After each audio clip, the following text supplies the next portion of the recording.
Hello friends, आप सभी का बीएड कोर्स के नंबर 1 चैनल मिशन वॉल्यूम में स्वागत है। दोस्तों, आज हम लोग बात करेंगे सीखने के नियम, यानी कि थर्नराइट ने सीखने के एक नियम दिया था जिस पे आज हम लोग बात करने वाले हैं। यदि बीएड से संबंधित आप लोग को नोट्स चाहिए तो आप लोग जो है इस नंबर पे कांटेक्ट कर सकते हैं। ये व्हाट्सअप नंबर है, यहाँ से थ्रू जो आप लोग को बीएड से संबंधित जो है आप लोग को नोट्स मिल जाएगा। ठीक है दोस्तों, आइए शुरू करते हैं हम लोग। थर्नराइट ने जो नियम दिए थे उसे हम लोग सीखने का नियम कहते हैं। ठीक है, थर्नराइट एक अमेरिका के मनोवैज्ञानिक थे जिन्होंने सीखने के एक नियम दिए थे जिससे विद्यार्थी जो है शिक्षण अधिगम प्रक्रिया के दौरान जो अध्यापक उन नियमों का प्रयोग करके जो है विद्यार्थियों का सफलतापूर्वक शिक्षण करा सकते हैं, तो इसलिए हम लोग इसे सीखने का नियम कहते हैं। तो आइए इसको पढ़ते हैं। थर्नराइट ने 1920 ईस्वी में सीखने के 2 महत्वपूर्ण नियम दिए, ठीक है, जिनका उपयोग शिक्षक कक्षा कक्ष में प्रयोग करके शिक्षण अधिगम प्रक्रिया को सफल बना सकते हैं। थर्नराइट ने जो सीखने के नियम दिए थे, इन नियमों का प्रयोग जो है अध्यापक कक्षा कक्ष में प्रयोग करके सफलतापूर्वक एक शिक्षण कर सकते हैं। ठीक है, सीखने के 2 नियम हैं। सीखने के मुख्यतः कितने नियम हैं? 2 नियम है। एक होता है मुख्य नियम जिसको हम लोग प्राइमरी रूल कहते हैं, और दूसरा होता है गौण नियम जिसको हम लोग सेकेंडरी रूल भी कहते हैं, है ना। इसको हम लोग द्वितीय नियम भी कहते हैं। प्राइमरी जो रूल होता है, मुख्य नियम 3 गो है: अभ्यास का नियम, प्रभाव का नियम और तत्परता का नियम। ठीक है, जबकि गौण नियम जो है आपका 5 है: बहु क्रिया का नियम, आंशिक क्रिया का नियम, मनोवृत्ति का नियम, सदृशता का नियम और एक और है सहचर्यात्मक का नियम, है ना। ये जो है 5 नियम है, गौण नियम है, जिसमें सीखने के 2 नियम है, जिसमें मुख्य नियम कहते हैं और गौण नियम कहते हैं। मुख्य नियम 3 हो गए: अभ्यास का नियम, प्रभाव का नियम, तत्परता का नियम। गौण नियम 5 हो गया: बहु अनुक्रिया का नियम, आंशिक क्रिया का नियम, मनोवृत्ति का नियम, सदृशता का नियम, सहचर्यात्मक का नियम। ठीक है, आइए एक एक करके हम लोग देखते हैं। ठीक है, पहला है मुख्य नियम। मुख्य नियम को हम लोग प्राथमिक नियम भी कहते हैं और प्रधान नियम भी कहते हैं। इसको हम लोग इंग्लिश में प्राइमरी रूल कहते हैं। थर्नराइट ने सीखने के 3 मुख्य नियम दिए हैं। ठीक है, पहला है अभ्यास का नियम जिसको हम लोग कहते हैं लॉ ऑफ एक्सरसाइज। अभ्यास का नियम क्या होता है? अभ्यास का नियम यह बताता है कि अभ्यास से व्यक्ति में पूर्णता आती है। अभ्यास का नियम यह बताता है कि व्यक्ति में अभ्यास करने से व्यक्ति में सीखने की क्षमता वृद्धि होती है। अगर आप किसी भी कार्य को, है ना, बार बार अभ्यास से करते हैं तो उसमें आप पूर्ण रूप से जो है सफलता आपको प्राप्त होती है। यदि अनुक्रिया तथा उद्दीपक, अनुक्रिया बोलते हैं जो आप कोई काम करते हैं तो उसके प्रति आपको जो क्रिया प्राप्त होता है उसको हम लोग अनुक्रिया बोलते हैं। तो अनुक्रिया तथा उद्दीपक के मध्य यदि बार बार अभ्यास की पुनरावृत्ति की जाती है तो इन दोनों के मध्य बनने वाले अनुबंधन मजबूत होगी और यह अभ्यास का नियम कहा जाता है। इसे हम लोग कौन सा नियम कहते हैं? अभ्यास का नियम कहते हैं। जब हम किसी कार्य को करते हैं तो वो उद्दीपक हो गया और उसके फलस्वरूप हमें जो क्रिया प्राप्त होती है उसे हम लोग क्या कहते हैं? अनुक्रिया कहते हैं। तो इन दोनों के बीच बार बार अगर हम अभ्यास करते हैं तो ये काम जो है एक क्या हो जाता है? मजबूत हो जाता है और एक सफल अनुबंधन, बॉन्डिंग बन जाता है इनके बीच में। ठीक है, तो इसे हम लोग क्या कहते हैं? अभ्यास का नियम कहते हैं। इसे हम लोग उपयोग का नियम भी कहते हैं क्योंकि बार बार हम इस कार्य को दोहराते हैं। जैसे कक्षा में अध्यापक जो है बार बार पाठ्य विषय को विद्यार्थी से बार बार दोहराने को कहते हैं, उसे ये विद्यार्थी जो है पाठ को सीख जाते हैं, इसलिए इसे हम लोग उपयोग का नियम कहते हैं। यदि विद्यार्थी उस पाठ को दोहराना बंद कर देता है तो विद्यार्थी फिर उन्हें सीख नहीं पाता है, अनुप्रयोग नहीं कर पाते हैं। तो शिक्षकों को चाहिए कि कक्षा में बार बार अधिक से अधिक जो है विद्यार्थियों को दोहराने की प्रवृत्ति रखें और उन्हें कोई जल्दबाजी में ना सिखाएं, ना बरतनी चाहिए। ठीक है, अतः हम समझते हैं कि हम किसी पाठ या विषय को बार बार दोहराते हैं तो उसे सीख लेते हैं, यदि दोहराना बंद करते हैं तो उसे हम भूल जाते हैं। ठीक है, तो ये अनुक्रिया और उद्दीपक, अगर हम किसी कार्य को करते हैं तो उसके प्रति हमें कोई रिस्पॉन्स मिलता है तो अगर ये हम बार बार हम उससे करते हैं तो वो जो हमारा एक सफल अध्ययन हो जाता है, जिसके बीच एक बॉन्डिंग बन जाता है, एक बंधन बन जाता है और एक मजबूत बंधन बन जाता है।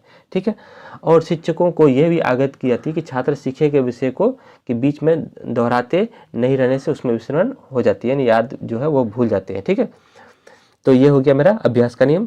ठीक, दूसरा है प्रभाव का नियम, या फिर इसको हम लोग परिणाम का नियम भी कहते हैं। इसको हम लोग संतोष और असंतोष का नियम भी कहते हैं, लॉ ऑफ इफेक्ट भी कहते हैं। ठीक है, थर्नराइट ने प्रभाव के नियम को सबसे अधिक महत्वपूर्ण नियम बताया। यदि कोई व्यक्ति अनुक्रिया उद्दीपक के प्रति कर रहा है तो उसे संतोष की प्राप्ति होती है। यदि कोई व्यक्ति जो है कोई कार्य करता है और उस अनुक्रिया के प्रति उन्हें सीख मिलता है, अगर वो सफलतापूर्वक कार्य हो जाता है तो उसके प्रति उन्हें क्या मिलती है, संतोष मिलती है तथा उसे संतोष की प्राप्ति होती है और उनके बीच अनुबंधन कैसा होता है, मजबूत हो जाता है ना, उसके बीच बंधन मजबूत हो जाता है। यदि कोई व्यक्ति अनुक्रिया उद्दीपक के प्रति कर रहा है और उसे असंतोष की प्राप्ति होती है, यदि वो कार्य सफल नहीं हो रहा है, उसे असंतोष की प्राप्ति हो रही है, तो उनके बीच में अनुबंधन जो होता है, वो बॉन्डिंग जो होता है वो क्या हो जाता है, कमजोर बन जाता है अनुक्रिया और उद्दीपक के बीच में। ठीक है, इसे हम लोग कहते हैं संतोष या असंतोष का नियम भी कहते हैं, इसे हम लोग प्रभाव का नियम भी कहते हैं। ठीक है, तो ये जो है हम लोग आज देखें प्रभाव का नियम है ना। इसमें क्या होता है कि बच्चों को जो उसी के अकॉर्डिंग कार्य दिया जाता है जितना वो सक्षम रहे। इससे क्या होगा कि वो उस कार्य को जो है सफलतापूर्वक कर सके और उससे जो है संतोष मिलेगा। ठीक है, और नेक्स्ट है तत्परता का नियम, लॉ ऑफ रेडीनेस। तत्परता का नियम, यदि व्यक्ति में प्रेरणा मानसिक रूप से तैयार है तो वो अधिगम जल्दी सीख लेता है। तत्परता का नियम होता है कि यदि कोई व्यक्ति जो है परिस्थितियों के अनुसार अपने आप को संतुष्ट, अपने आप को सफल मानता है तो वो जो है वो व्यक्ति जल्दी ही सीख जाता है।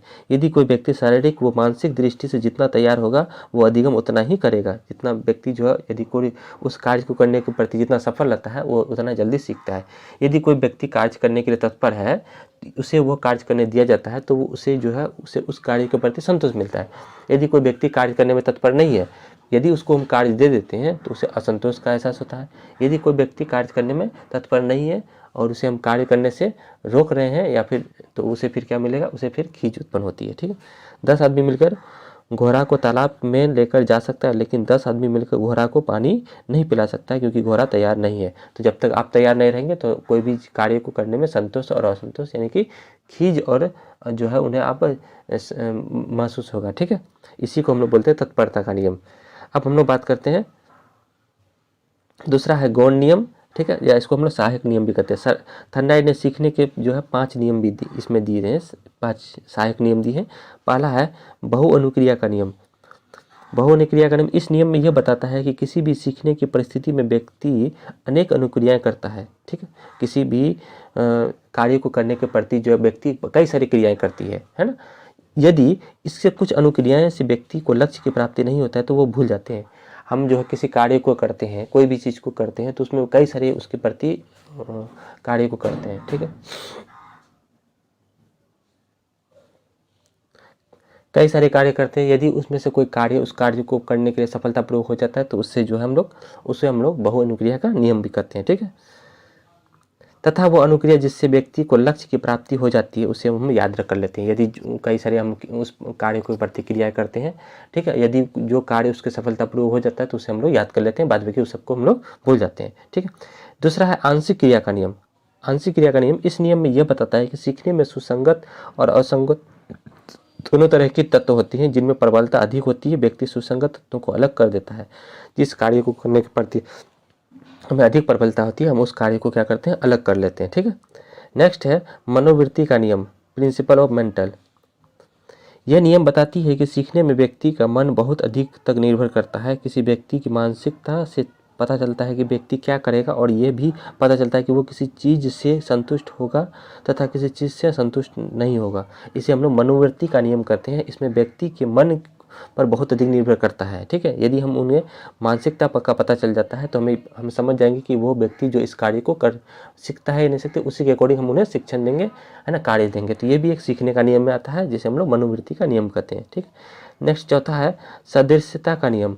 सदृश्यता का नियम क्या होता है, इस नियम में यह बताया गया है कि व्यक्ति किसी नई परिस्थिति में वैसे ही अनुक्रिया करता है जो उसके पूर्व अनुभव से सीखी गई अनुक्रिया होती है। इसे हम लोग सदृश्यता का नियम कहते हैं।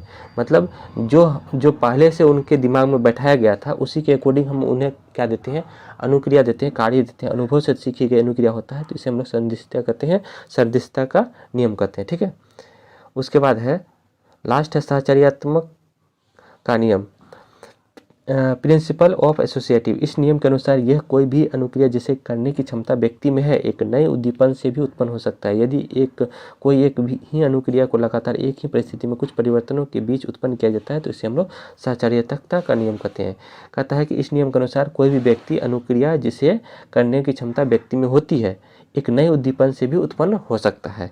यदि कोई एक अनुक्रिया को लगातार एक ही परिस्थिति में कुछ परिवर्तनों के बीच उत्पन्न किया जाता है तो इसे हम लोग सहचर्यता का नियम कहते हैं। तो ये आज हम लोग दोस्तों बात के सीखने के नियम, जो कि थर्नाइट ने सीखने के मुख्यतः 2 नियम दिए थे। एक दिया था पहला था प्राइमरी रूल और दूसरा था सेकेंडरी रूल, है ना। तो इस तरह से हम लोग जो है 2 नियम सीखे। फिर हम लोग इसी तरह से नेक्स्ट वीडियो में मिलते हैं। तब तक के लिए धन्यवाद।